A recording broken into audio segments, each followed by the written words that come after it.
Kemudian kita mengatakan atau mengomentari Kiai Miftahul Akhyar ini kan apa namanya, saru apa enggak ini Mbak Idham? Sul adab apa enggak Mbak Idham? Kalau menurut saya tidak sul ada, karena kita itu sudah pakai adab dari kemarin. Loh, kita itu ngonten begini kan baru kemarin saja, belum lama, paling cuma sekitar 5 bulanan ya kan. Iya, iya, Karena apa? iya. Karena kita punya adab menunggu respon dari kiai-kiai kita, menunggu respon dari PBNU, menunggu respon dari pemerintah.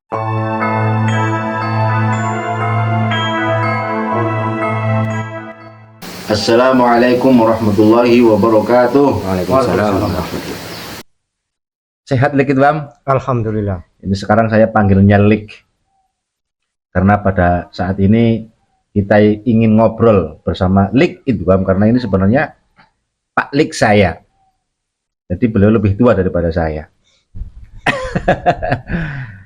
Mbak Idham,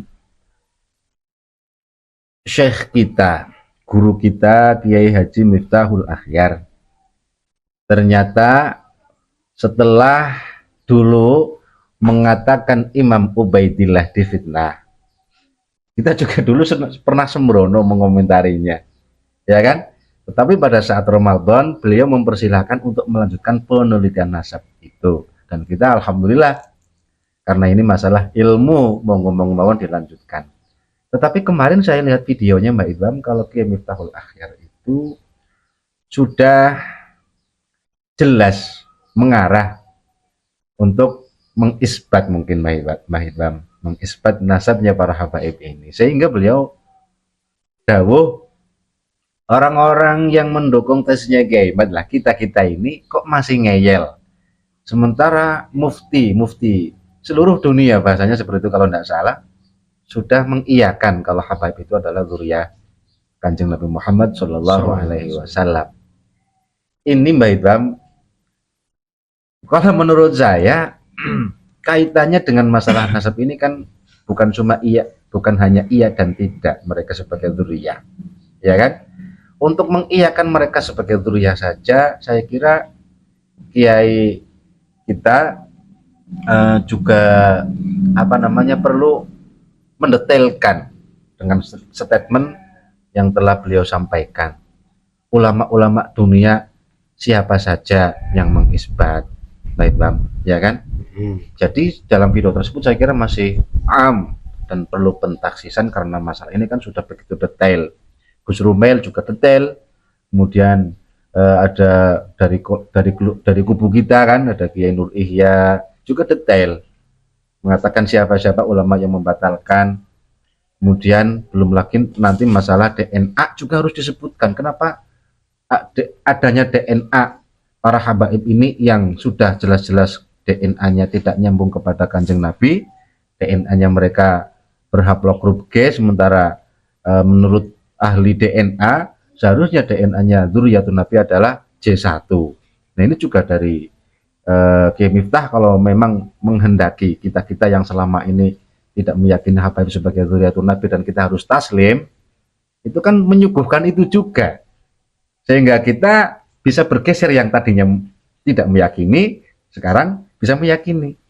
Ulama dunia siapa saja, kemudian apa masalahnya dengan DNA bagaimana, kemudian masalah filologinya kan seperti itu juga kan, juga harus bagaimana, ini harus didetailkan. Karena kita itu meyakini habaib bukan sebagai zuriyah Kanjeng Nabi dengan sesuatu yang detail. Nah ini kita dikatakan bangkang dengan sesuatu yang umum kan membingungkan juga Mbak Idham. Kalau menurut Mbak Idham bagaimana Mbak Idham? Saya masih puyeng ini Mbak Idham, mau ngerokok dulu Mbak. Monggo Mbak. Assalamualaikum warahmatullahi wabarakatuh. Waalaikumsalam warahmatullahi wabarakatuh. Terkait pernyataannya guru kita Asy-Syaikh Al-Mukarram Kiai Haji Miftahul Akhyar selaku Rais Ngam PBNU, menurut saya beliau itu bukan berargumentasi, tapi hanya menggiring warga Nahdliyin untuk mempercayai habaib sebagai dzurriyyah Rasul, akan tetapi dalilnya masih ngam seperti apa yang sudah panjenengan sampaikan tadi. Sementara kita itu meyakini dzurriyyah Rasul bukan Ba'alwi, itu dalil-dalil kita itu sudah tahsis. Bagaimana mungkin kita kok takluk kepada dalil-dalil yang masih yang disampaikan oleh guru kita, akan tetapi permasalahan sudah tafsir begitu. Apalagi ditambah lagi dengan tes DNA, itu semakin rungkat Ba'alwi. Kalau kata Tengku Mudakori, Ba'alwi Jahannam itu sudah semakin rungkat ya. Intinya begitu. Berarti adapun terkait pernyataan beliau tentang ulama-ulama seluruh dunia, mufti, kalau nggak salah beliau itu menyampaikan begini. Saya kemarin lihat, beliau kan mensoroti Kiai Imaduddin yang menurut beliau itu berlebihan, karena Kiai Imad itu menyampaikan bahwa seluruh ahli fatwa seluruh dunia berfatwa bahwa habaib Ba'alwi itu dzurriyyah Rasul, maka Kiai Imad tetap bahwa habaib itu laisu min dzurriyyatir Rasul. Siapa yang bertanggung jawab atas narasi itu? Imaduddin Usman Al-Bantani dunyan wa ukhron. Begitu. Ini menurut saya ya sekilas itu terkesan Kiai Imad itu terkesan menyepelekan mufti-mufti seluruh dunia. Padahal kalau menurut saya Kiai Imad menyampaikan seperti itu bukan karena menyepelekan mufti di seluruh dunia, tapi karena apa? Karena keyakinan Kiai Imad selama ini dalam menelaah nasab Ba'alwi itu sudah menemukan titik argumentasi yang paling dalam dan sangat kuat bahwa mereka itu bukan dzurriyyah Rasul, bahwa Ba'alwi bukan dzurriyyah Rasul. Begitu. Jadi ketika ditinjau secara usul fiqh, ya kan? Karena fikih kan kaitannya dengan usul fiqh. Menurut saya sah-sah saja perkataan Kiai Imad. Karena selama Kiai Imad meneliti nasab Ba'alwi, ditemukanlah argumentasi, ditemukanlah korinah-korinah, indikasi-indikasi bahwa mereka itu bukan cucu Nabi. Begitu. Jadi ini yang dipegang oleh Kiai Imad, kan begitu. Urusan mufti lain masih mempercayai urusannya mereka, kan begitu. Al-ijtihad layang kudu bil ijtihad, kan begitu. Layang kudu atau layung kodu? Layung kodu bil ijtihad. Begitu. Itu menurut saya tidak bisa dirusak dengan ijtihad yang lain. Betul. Oke, Mbak Idham, berarti jadi ya monggo. Menurut Kiai Miftah itu kan Kiai Imad itu sudah lepas dari ilmu. Menurut saya Kiai Imad tidak lepas dari ilmu, karena itu tadi al-ijtihad la yunqadu bil ijtihad. Jadi Kiai Imad belum lepas dari ilmu. Belum. Karena ijtihadnya Kiai Imad selama ini meneliti nasab Ba'alwi sudah bertahun-tahun. Natijah dari Kiai Imad, mereka itu bukan cucu Nabi. Kan begitu. Iya kan? Iya. Itu maksud saya. Mau lanjut. Berarti kesimpulannya menurut panjenengan itu dawuhnya Kiai kita adalah respon terhadap narasi yang disampaikan ataupun makalah yang disampaikan oleh Kiai Imad, bahwa beliaulah yang bertanggung jawab dunyan wa ukhron, bahwa habaib bukan dzurriyyatun Nabi. Begitu Mbak Idham ya? Iya. Sehingga yang disampaikan oleh Kiai Miftahul Akhyar itu belum bisa meyakinkan warga Nahdliyin khususnya seperti kita itu untuk kembali yakin terhadap para habaib sebagai dzurriyyatun Nabi. Karena sekali lagi bahwa keyakinan yang tumbuh di dalam hati para Nahdliyin khususnya yang di bawah itu karena sesuatu yang detail. Apabila ingin menghilangkan keraguan atau bahkan ketidakyakinan untuk kembali meyakini Habib sebagai dzurriyyah Nabi harus dengan sesuatu yang tafsil juga, tidak bisa dengan hanya kalimat-kalimat yang ijma'i, yang mujmal kan, seperti itu Mbak Ibam ya. Belum lagi ini dikaitkan dengan masalah eksternal ya, DNA-nya atau yang lain. Oke Mbak Ibam.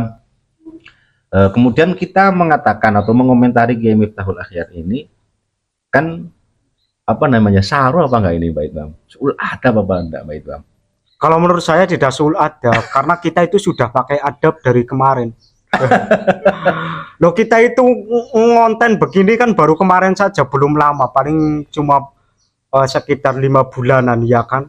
Karena apa? Karena kita punya adab menunggu respon dari kiai-kiai kita, menunggu respon dari PBNU, menunggu respon dari pemerintah. Kenapa? Kita punya adab, ada yang lebih tua, ada yang lebih sepuh, ada yang lebih ngalim, maka kita diam menunggu para beliau yang berbicara.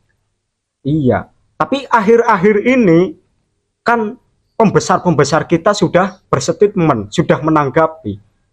Tapi tanggapan beliau, mohon maaf, ini menurut saya tidak memberi jalan tengah, tapi malah semakin merancukan polemik nasab ini, kan begitu. Oke.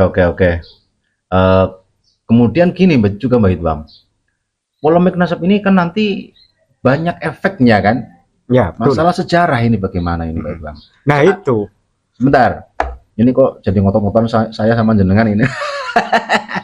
Gini Mbak Ibam, seumpama kita mengikuti mutlak tetap mengikuti kiai kita Kiai Miftahul Akhyar dalam hal nasab ini kan sudah difatwakan oleh para mufti sedunia kok masih ngeyel seperti itu. Berarti kan kita kalau memang mau mengikuti Kiai Miftah harus taslim saja, sudah ya pokoknya ikutlah.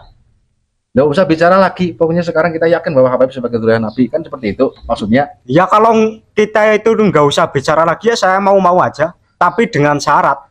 Gimana? Apa syaratnya? PBNU, pemerintah itu mau mengurusi sejarah-sejarah yang sudah dibelokkan oleh Bang Alwi, terus mau mengurusi makam-makam yang sudah dipalsukan, begitu. Dan mau bertindak tegas kepada oknum-oknum Habib yang sudah membelokkan sejarah dan memalsukan makam. Itu. Tapi kan keyakinan kita kan masih belum bisa Mbak Ibam untuk taslim. Masalah keyakinan keyakinan mereka bukan dzurriyyah Nabi.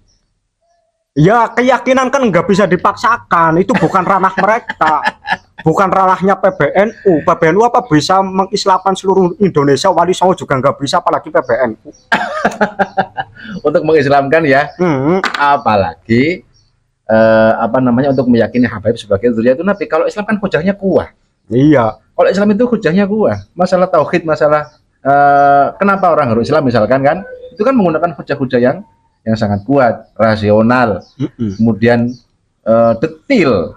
Kita belajar masalah teologi saja kan, kenapa Allah itu satu, itu jawabannya kan sangat detail. Iya, maksud saya itu saja tidak bisa menaklukkan seluruh warga Indonesia, begitu. Apalagi untuk mentaslimkan seluruh warga NU yang sekarang tidak yakin bahwa Habib bukan dzurriyyatun Nabi, begitu. Iya, begitu. Maka ketika ada pembesar-pembesar NU yang memaksakan seluruh warga NU harus mengakui, harus meyakini bahwa Habib dzurriyyah Rasul, itu yang menurut saya mustahil. Perkara mustahil kok diharuskan, dipaksakan, ya nggak mungkin bisa. Ini nambah-nambah kerjaan gitu. Oke, baik. Terus kalau hanya sebatas menyuruh kami untuk diam, bisa kami siap. Cuma yaitu tadi PBNU, pemerintah itu harus meluruskan sejarah yang sudah dibelokkan oleh Bang Alwi, mengurusi makam-makam, meluruskan makam-makam yang sudah dipalsukan, begitu. Maka kami diam. Kan begitu. Karena polemik nasab ini itu kan tidak sebenarnya polemik nasab ini itu kan bukan hanya sekedar polemik nasab Bang Alwi dzurriyyah Rasul apa bukan, tidak hanya itu saja. Doktrin-doktrin habaib juga banyak yang harus kita cegah. Benahi, harus diluruskan, harus dibereskan. Itu permasalahannya tidak hanya Sesederhana urusan itu ya. tidak hanya urusan harus mengakui Habaib sebagai cucu Nabi atau tidak, bukan hanya itu.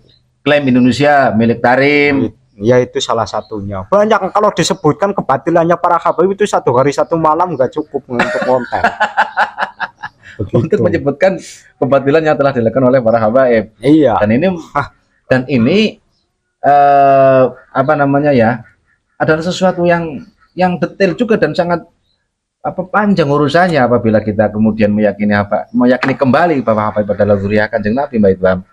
Ya. Makanya saya bingung betul ketika beliau itu mengatakan seperti itu, kok tidak taslim padahal ulama-ulama seluruh dunia sudah mengakui kembali dan seterusnya.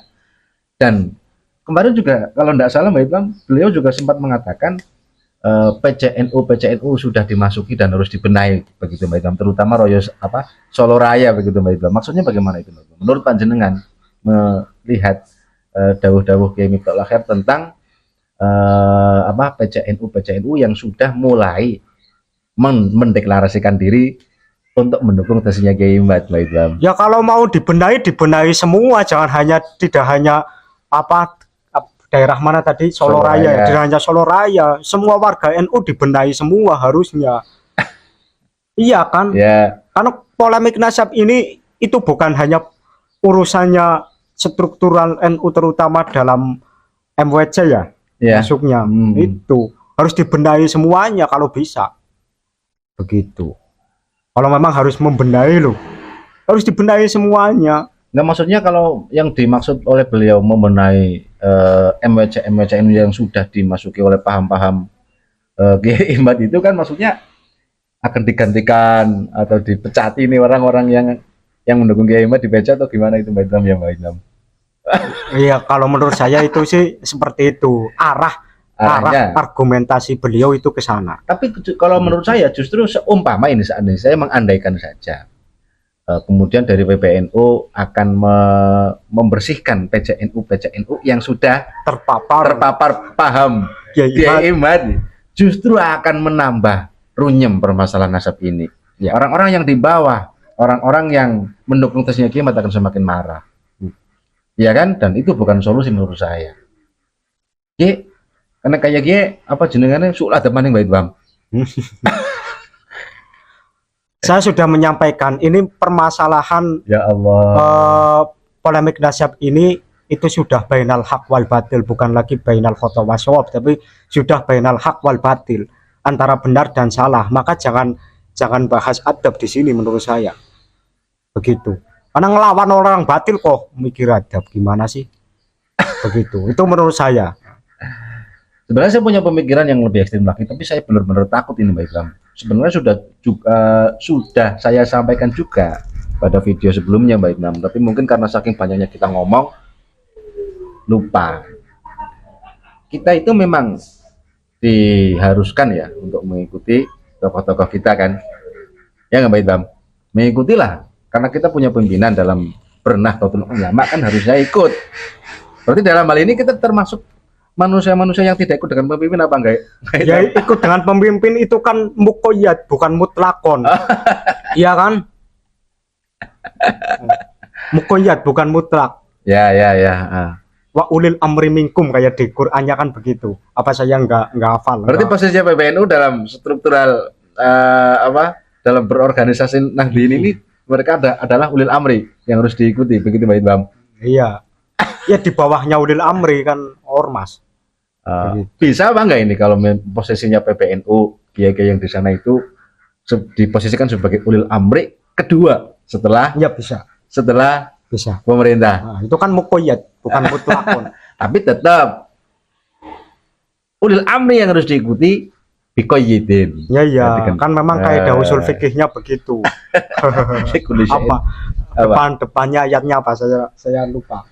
Suwe orang buka kitab usul fikih maning. Ya saya juga lupa Mbak Idham. Yang kita harus manut terhadap Allah terus Rasul. Ati Allah, ati Rasul ulil amri. Nah itu ati Allah wa ati Rasul itu mutlakon. Wa ulil amri minkum muqayyad. Gitu ya. Begitu. Berarti urusan polemik nasab ini walaupun ulil amri kita dalam berorganisasi Nahdlatul Ulama yakni PBNU khususnya Rais Suriah Rais Am ya, Rais Am kita membawa kita ataupun mengarahkan kita agar meyakini habaib sebagai zuriyahnya Kanjeng Nabi tidak harus kita ikuti Mbak Idham. Ya. Muqayyadan karena apa? Perintah beliau umum.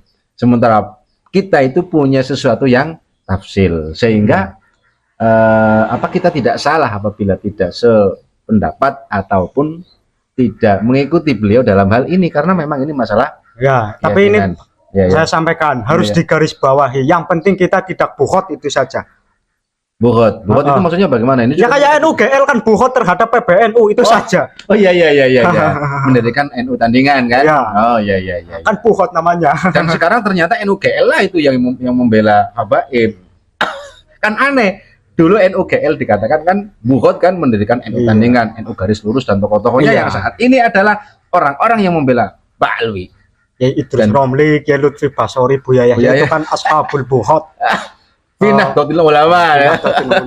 Kalau kita kan hanya tidak setuju saja dengan Rois Ngam itu saja, enggak buhot enggak. Dan tidak setuju kita itu juga beralasan.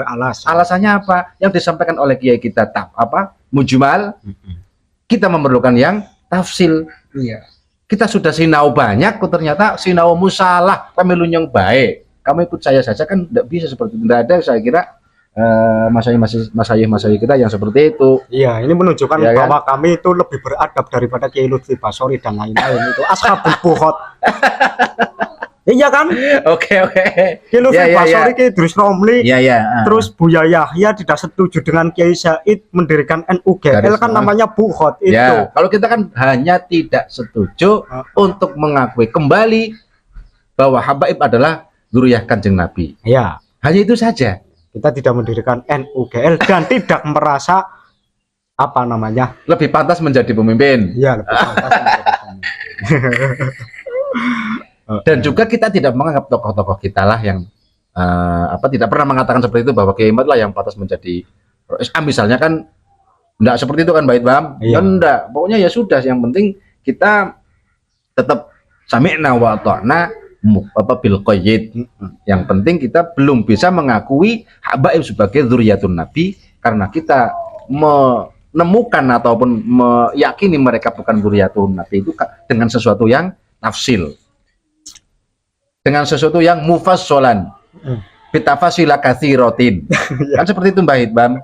Kalau memang masyayikh kita orang-orang ulil amri dalam Nahdlatul Ulama itu ingin meyakinkan kita meyakinkan kita kembali meyakini habaib sebagai kenapa terus enggak ini tukang shoppingnya tidak sopan masa nyubui narasumber pakai plastik begini nggak pakai gelas. Saya juga ini narasumbernya dikasih es teh pakai kayak gini lah, enggak apa-apa ini Mbak Idham. Ya Allah, bismillah berkah ini. Rokoknya juga tegesan ini. Ya udah lanjut. Aduh, sampai mana tuh saya lupa. Bukan kita itu tidak mengikuti ulil amri dalam Nahdlatul Ulama itu hanya dalam masalah keyakinan terhadap satu objek, yaitu habaib sebagai zuriyah Kanjeng Nabi atau bukan. Jadi tidak bisa dikatakan buhot ataupun pembangkang sehingga kita dikatakan su'ul adab. Padahal dulu yang saya kira su'ul adab lebih banyak seperti telah disampaikan oleh Mbak Idham tadi. Siapa orang-orang yang mendirikan NU garis lurus, dan yang saat ini tokoh-tokoh NU garis lurus itulah yang mendukung para habaib dan terus menyerang Kiai Imad. Sehingga sah-sah saja menurut saya kesimpulannya adalah kita tetap bersikukuh bahwa habaib bukan zuriyatun Nabi walaupun Rais Am PBNU mengarahkan kita agar yakin kembali. Karena beliau menyuruh kita secara umum sementara kita berpikir secara detail. Jadi tidak bisa. Masalah DNA-nya, masalah sejarahnya, masalah oknumnya yang merasa lebih berkuasa seperti majikan terhadap kita, sebenarnya itu kan hal-hal yang tafsil. Masalah DNA tafsil, masalah filologi juga tafsil, masalah oknum-oknumnya juga tafsil. Maka karena sesuatu yang detail ini, ketika kita tidak sependapat dengan Rois Am, kita tidak bisa dikatakan kita sebagai orang-orang yang suul adab, apalagi dikatakan sebagai bukhot. Begitu Mbak Idham ya? Ya, jadi NUGL dengan Habaib itu sama-sama ashabul bukhot. Terhadap Nahdlatul Ulama. Enggak hanya itu, Waduh, Habaib itu mendirikan FPI, bukhot terhadap negara, NUGL bukhot terhadap NU, begitu. begitu ya. Oh ya Allah, berarti sebenarnya yang bukhot bukan kita ya Mbak Idham ya. Iya. Soalnya nanti kita dituduh suul adab lagi nih kalau sampai mengomentari kiai-kiai kita Mbak Idham. Lanjut. Oke, intinya mudah-mudahan karena saya takut sebenarnya Mbak Idham untuk komentar dengan komentari kiai-kiai besar Mbak Idham. Betul, saya takut. Semoga komentar ini tetap direstui lah, diridhoi oleh guru-guru kita Mbak Idham. Karena ini masalah ilmu dan saya yakin guru-guru kita itu tetap memberikan apresiasi terhadap orang-orang yang berpikir. Ya kan Mbak Idham? Tidak ada lah guru-guru yang melaknat ataupun menghodobi, memarahi dengan khotob yang berbahaya kepada santrinya. Ya Mbak Idham? Ya. Karena ini masalah yang tafsil juga harus diselesaikan dengan cara tafsil. Maka kita tidak bisa dikatakan sebagai orang-orang yang adab terhadap kiai-kiai kita gara-gara beda pendapat masalah nasabnya para habaib. Mungkin itu dulu Mbak Idham. Ini sudah capek Mbak Idham dari pagi ini ngejar-ngejar proyek. Mudah-mudahan sehat selalu. Amin amin. Saudara-saudara semua juga senantiasa diberi kenikmatan oleh Allah dalam bentuk apapun lah, kesehatan, kemudian rezeki yang lapang, kemudian keilmuan yang mapan, sehingga bisa melihat sesuatu yang hak sebagai sesuatu yang hak dan mampu mengutarakannya sesuai dengan dawuhnya Kanjeng Nabi, qulil haq walau kana murran. Ya Mbak Idham, kemudian mampu melihat sesuatu yang batil sebagai kebatilan dan mampu menjauhinya serta mampu menyampaikannya terhadap orang lain. Qulil haq walau kana murran juga. Wala taktumul haqq wa antum ta'lamun. Ya, wala talbisul haqq bil batil wa taktumul haqq wa antum ta'lamun. Jangan campur adukan sesuatu yang batil dengan sesuatu yang hak, karena tidak bisa dicampur adukan. Pasti tampak mana yang hak dan mana yang batil. Dan katakanlah yang hak sebagai yang hak, yang batil sebagai batil, walaupun kita dituduh suul adab. Mungkin begitu Mbak Idham. Ya. Sekian. Ihdinas shiratal mustaqim. Assalamualaikum warahmatullahi wabarakatuh.